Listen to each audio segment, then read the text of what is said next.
제가 봉독하겠습니다. 33절입니다. 여호와여 주의 율례들의 도를 내게 가르치소서. 내가 끝까지 지키리이다.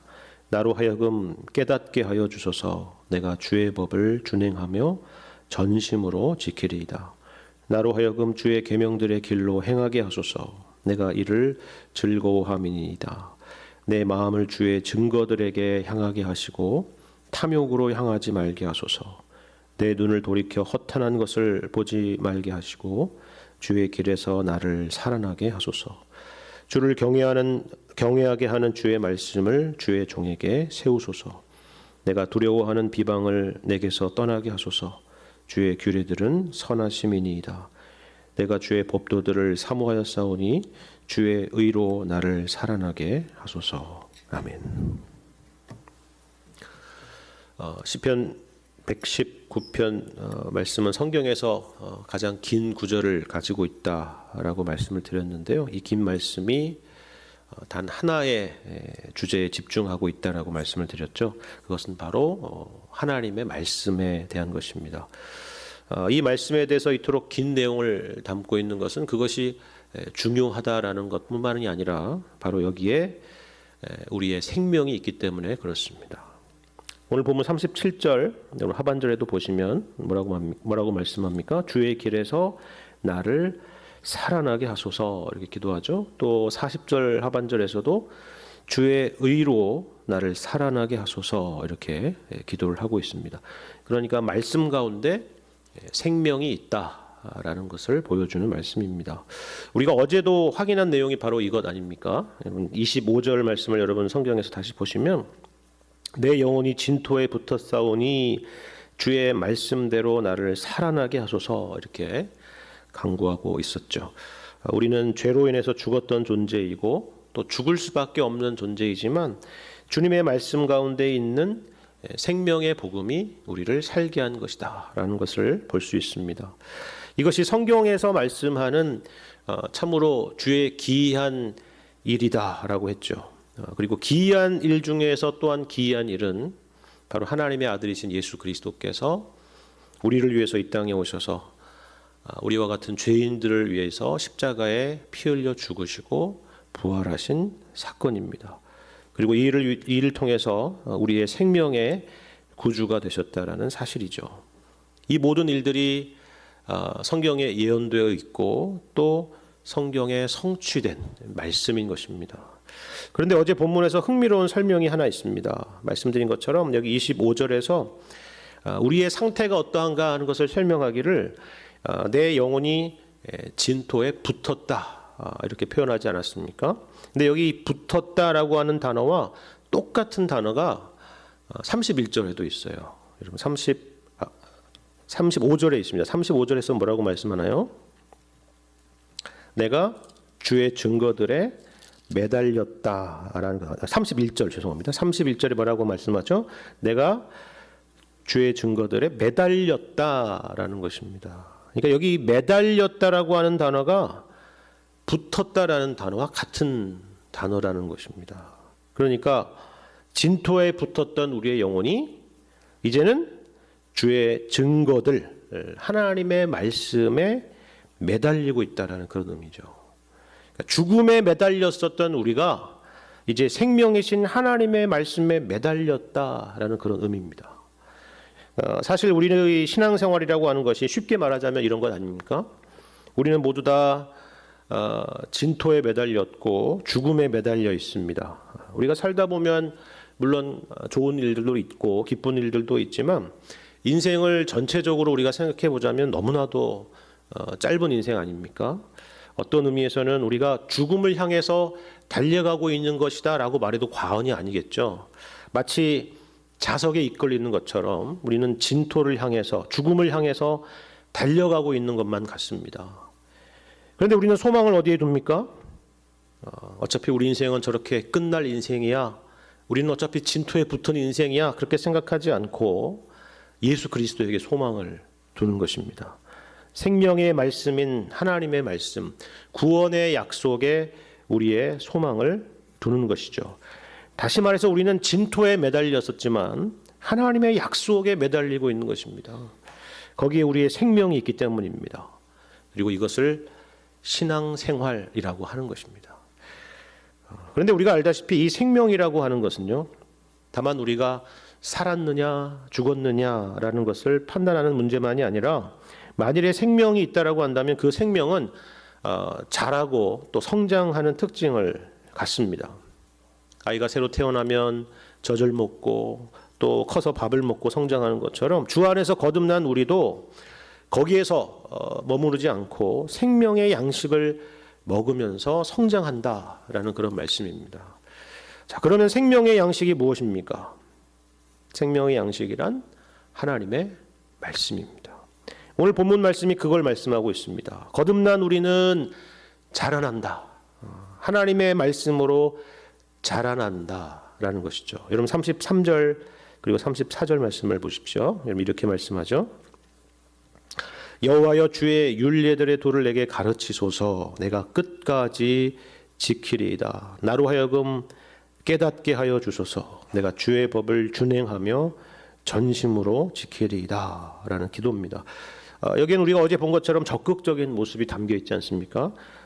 마치 숙제를 하듯이 주님의 말씀을 지키겠다라는 그런 느낌이 아니잖아요. 그렇죠? 내가 끝까지 지키겠습니다. 내가 주의 법을 준행하며 전심으로 지키겠습니다. 이런 표현들은 시편 기자의 적극적인 의지를 보여주는 것입니다. 그런데 여기에 보면은 우리가 그리스도 안에서 성장하되 언제까지 그럼 성장하면 되느냐라는 것에 대한 대답이 있습니다. 언제까지 성장하면 되나요? 우리 33절 하반절에서 보는 것처럼 내가 끝까지 지키겠다라고 이렇게 고백하고 있죠. 끝까지 자라야 되는 것입니다. 끝까지. 정말 그렇지 않습니까? 성장이라고 하는 것은요, 우리가 흔히 생각하는 것처럼 다음 세대에게 필요한 거야. 주일학교나 청년들에게 필요한 것이야. 아니면 은퇴할 때까지만 필요한 것이야. 그렇지 않습니다. 우리가 주님 만나는 그날까지 하나님의 말씀을 지키고 따르는 길을 가야 되겠다라는 그런 고백을 담고 있는 것입니다. 그러면 우리가 어떻게 하면 될까요? 오늘 본문 말씀을 보시면 이것을 위해서 간구하는 여러 기도문들로 구성이 되어 있는데요. 기도가 있다라고 하는 것은 두 가지 의미가 있다고 말씀을 드렸죠. 하나는 뭐냐면 바로 이것이 우리의 소원이어야 된다라는 것입니다. 가만히 있는다고 해서 성장하는 것이 아니다라는 거죠. 소원을 품고 그것을 행하는 것입니다. 그런데 또 하나는 이것이 다른 것이 아니라 나의 결심문이 아니라 기도문이기 때문에 결국 하나님께서 우리에게 은혜를 주셔야만이 가능한 것이다 라는 것을 또한 우리에게 말해주는 것입니다. 이것을 서로 겉으로 볼 때는 그냥 상반되어 보이는 것처럼 보이지만 그렇지 않습니다. 우리가 아는 빌립보서 2장 13절 말씀에서 이렇게 말씀하잖아요. 너희 안에서 행하시는 이는 하나님이시니 자기의 기쁘신 뜻을 위하여 너희에게 소원을 두고 행하게 하신다라는 말씀입니다. 우리의 신앙의 걸음이라고 하는 것은 우리의 소원과 노력 그리고 하나님의 은혜의 역사가 이처럼 신비롭게 결합되어 있다는 것을 보여주는 것입니다. 그래서 이러한 기도가 여기 있는 것이죠. 자, 그렇다면 구체적으로 어떤 기도를 드리고 있을까요? 첫 번째는 어떤 내용이냐면 하나님의 말씀에 대한 지식에 대한 것입니다.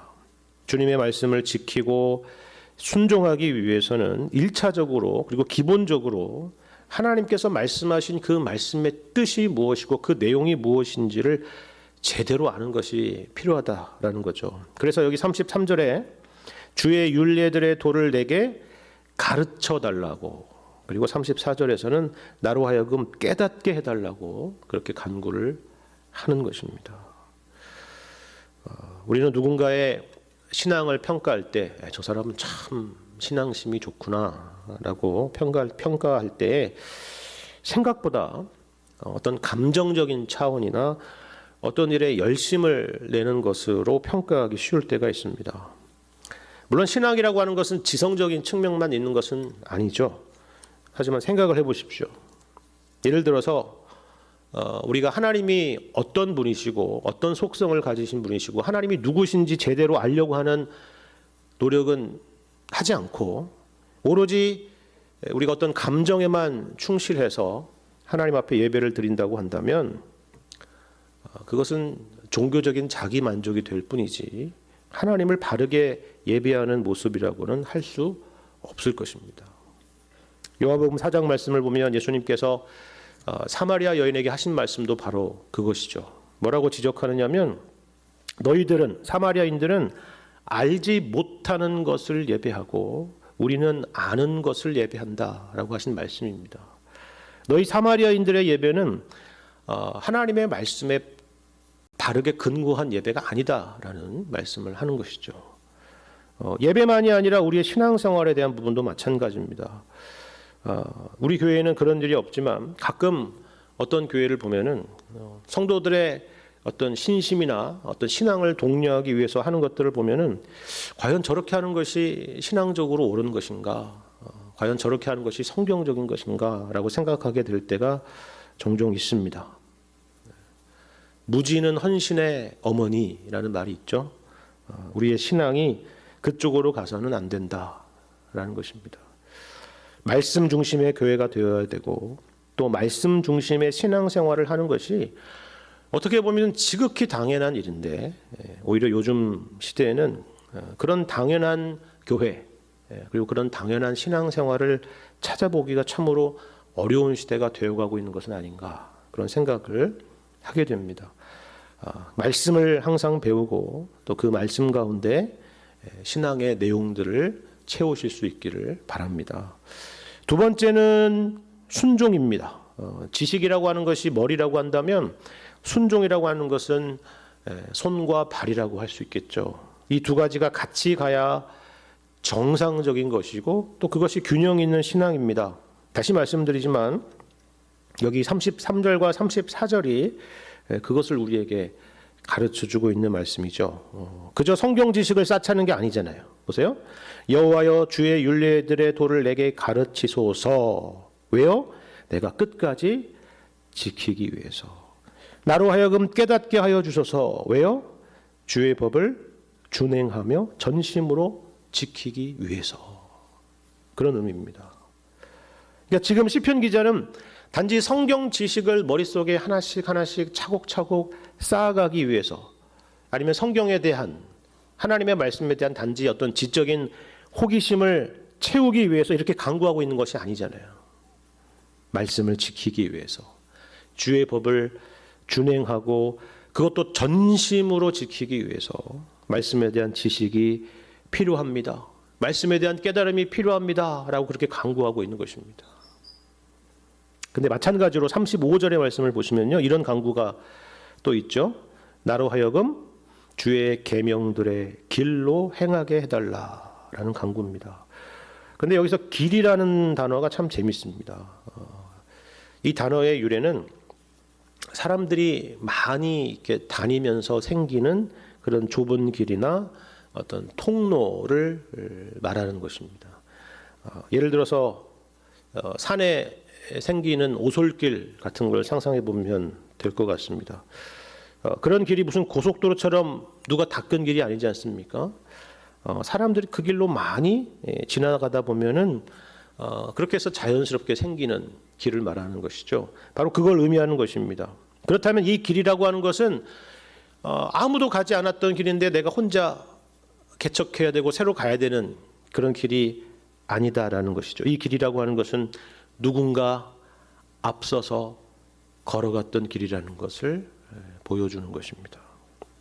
성경에서 수많은 믿음의 선진들의 모습 가운데서 그리고 교회의 역사 가운데서 믿음의 선배들, 믿음의 선진들이 이미 그렇게 한 걸음 한 걸음씩 걸어갔던 그와 같은 길입니다. 대단하고 화려한 길이 아니죠. 하지만 하나님이 인정하시고 기뻐하신 길입니다. 마태복음 7장에서 예수님께서 말씀하신 좁은 길이고 그 길을 걷는 자들이 적다라고 말씀하신 바로 그와 같은 길입니다. 하나님의 말씀을 순종하면서 걷는 길은 이와 같다라는 것이죠. 눈에 잘 띄는 그런 길이 아닙니다. 많은 사람들이 가는 넓은 길이 아닙니다. 하나님의 말씀 앞에 내 의지, 그리고 내 생각, 그리고 내 가치관, 내 행동을 꺾어야만 하는 길이기 때문에 그렇습니다. 물론 시편 기자도 여기에 자신 있는 것은 아닙니다. 여러분 36절을 보시면 이런 기도가 있죠. 내 마음을 주의 증거들에게 향하게 하시고 탐욕으로 향하지 말게 하소서라는 기도입니다. 우리 마음이 우리 의지로는 하나님의 말씀을 늘 향하고 싶지만 이처럼 탐욕으로 향하기가 쉽다라는 겁니다. 아니, 우리는 대부분 겉으로는 하나님의 말씀을 따라 사는 것처럼 보이지만 우리의 마음은 오히려 탐욕을 향해 있는 경우가 많은 것입니다. 마치 이사야서 말씀에 하나님께서 이렇게 지적하시는 것과 같은 것이죠. 이 백성이 입술로는 나를 공경하되 무엇은 멀다고요? 마음은 내게서 멀도다 라는 것과 같은 것입니다. 우리가 그렇게 되기가 쉽다라는 것입니다. 그렇다면 우리 마음은 어떻게 변질되는 걸까요? 한때는 하나님을 향하고 주님의 말씀이 우리의 삶의 중심이 되었던 그런 시절이 있었는데 왜 어떻게 우리 마음이 거기서부터 멀어지게 되는 것입니까? 여기 37절의 그 원인을 우리가 볼 수가 있습니다. 이렇게 말씀하죠. 이렇게 고백하죠. 내 눈을 돌이켜 허탄한 것을 보지 말게 하시고 주의 길에서 나를 살아나게 하소서라는 간구입니다. 여기 눈을 돌이켜 달라라는 간구가 여러분 보이십니까?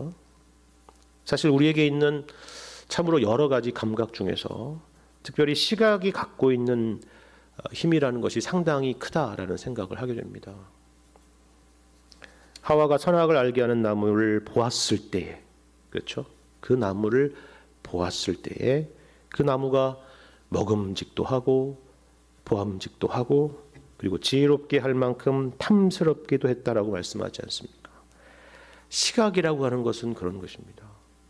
여기 37절에서 보는 것처럼 허탄하고 허무하고 우리의 영혼의 문제에 도움이 되지 않고 도리어 해가 될 만한 것임이 분명하고 그럼에도 불구하고 우리의 눈에는 죄로 인하여 오염되었던 우리의 눈에는 그것이 그렇게 참 좋아 보이는 것이죠. 이처럼 영적인 안목을 잃어가게 되면 우리의 마음은 말씀을 향해 가는 것이 아니라 탐욕을 향해 가는 것입니다. 시편 기자는 그것을 알고 있기 때문에 이 문제를 하나님께 맡기면서 간구를 하고 있는 것입니다. 제 눈을 돌이켜 주십시오. 제 눈이 허탄하는 것을 보지 않게 해 주십시오. 제 눈을 지켜 주십시오. 그렇게 간구하는 것이죠. 예수님의 천국 비유에서도 그걸 말하고 있지 않습니까? 오히려 밭에 감추인 보화를 볼 수 있는 눈. 우리에게 그 눈이 있을 때 우리는 전 재산을 팔아서 그 땅을 사는 것입니다. 그것을 위해서 평생을 사는 것이죠. 우리는 그 눈을 달라고 간구해야 할 것입니다. 그렇다면 너무나도 자연스럽게 탐욕을 향해 가는 우리의 눈을 우리는 어떻게 하면 되겠습니까? 세상과 결별하여 살면 되겠습니까? 아니면 산상수훈의 말씀처럼 우리 눈을 빼어버리면 될까요? 그렇지 않겠죠. 우리의 눈을 바른 곳을 향하도록 하는 것입니다. 항상 하나님의 말씀을 향하도록 하는 것입니다. 의지적으로 그렇게 하는 것입니다. 우리의 죄성은 그것을 가만 놔두지 않기 때문에 그렇습니다. 예를 들면 내가 하루에 한 장이라도 꼭 성경을 읽어야 되겠다. 한 장이 어려우면 반 장이라도 좀 읽어야 되겠다. 내가 시간을 좀 더 낼 수 있다면 올해는 매일 성경이라는 것을 한번 구독도 해보고 말씀 묵상도 해봐야 되겠다. 혼자 하는 것은 나에게 너무 힘들구나. 그렇게 생각이 된다면 피곤하지만 내 몸을 억지로라도 끌고 와서 교회에서 드려지는 여러 예배들과 또 기도회 그리고 여러 성경 공부 그리고 구역 모임에라도 열심히 참여해야 되겠다. 그런 결심들을 하는 것이죠. 왜요? 주의 길에서 나를 살아나게 하소서라는 기도처럼 이것이 바로 우리가 영적으로 사는 길이기 때문에 그렇습니다. 우리 눈이 말씀을 향하지 않는다면 우리는 허탄한 것들을 보게 될 것이고 우리의 마음이 자연스럽게 탐욕으로 향할 수밖에 없기 때문에 그렇습니다. 우리는 강하지 않습니다. 우리는 연약하기 때문입니다. 시편 기자도 그걸 잘 알고 있습니다. 여러분 39절을 보십시오. 뭐라고 고백하냐면 내가 두려워하는 비방을 내게서 떠나게 하소서라고 강구하고 있는 것입니다. 그럼 여기서 비방이라고 하는 건 뭘까요? 두 가지 의미가 있겠죠. 하나는 외부적인 비방입니다. 누군가가 나의 이러한 신앙적인 열심, 말씀에 대한 열심을 내려고 하는 이런 노력들을 비웃거나 이상하게 여길 수가 있겠죠. 성경을 읽고 뭐 교회를 그렇게 열심히 다닌다고 해서 뭐가 나오느냐 그렇게 생각하고 조롱할 수도 있을 것입니다. 그런데 그런 비방만이 아니라 여기서 비방이라고 하는 것은 우리 자신 스스로에게 하는 비방일 수도 있습니다. 우리 스스로 자책하고 우리 스스로 자포자기하는 것이죠. 그래, 작심삼일이 맞지. 나는 어차피 안 돼. 내가 뭘 할 수 있겠어. 늘 이런데. 그런 생각을 갖는 거죠. 그러면 옆에서 마귀가 박수를 치고 있겠죠. 그래, 잘한다. 계속 그렇게 해라. 그렇게 할 것입니다. 하지만 우리는 그래서는 안 된다라는 것입니다. 내가 두려워하는 비방을 내게서 떠나게 해주십시오. 그렇게 간구해야 되는 것입니다. 주님은 언제나 우리 곁에서 우리를 도우시는 분이시기 때문입니다. 여호와는 내 편이시라. 내가 두려워하지 아니하리니 사람이 내게 어찌하리까. 그런 고백으로 주님을 의지하는 것입니다. 올 한 해 이러한 노력을 기울일 수 있는 한 해가 되실 수 있기를 바랍니다. 할 수 있는 작은 것부터 시작하고 잘 안 된다고 포기하지 않고 다시 시작하고 그리고 또 다시 시작하는 것입니다. 12월 31일이 되었습니다. 다 끝난 거 아니에요? 아니요. 또 다시 시작하면 됩니다. 12월 31일에. 무슨 말인지 아시겠죠? 그것이 바로 우리가 살 길이고 우리가 그리스도 안에서 끝까지 성장하는 길이기 때문에 그렇습니다. 오늘 본문의 말씀에 이러한 기도가 저와 여러분의 기도가 되고 또 소원이 되어서 올 한 해 주님 안에서 영적으로 더 성장하시고 더 성숙하게 되시는 믿음의 걸음들이 되시기를 우리 주님의 이름으로 간절히 축원합니다.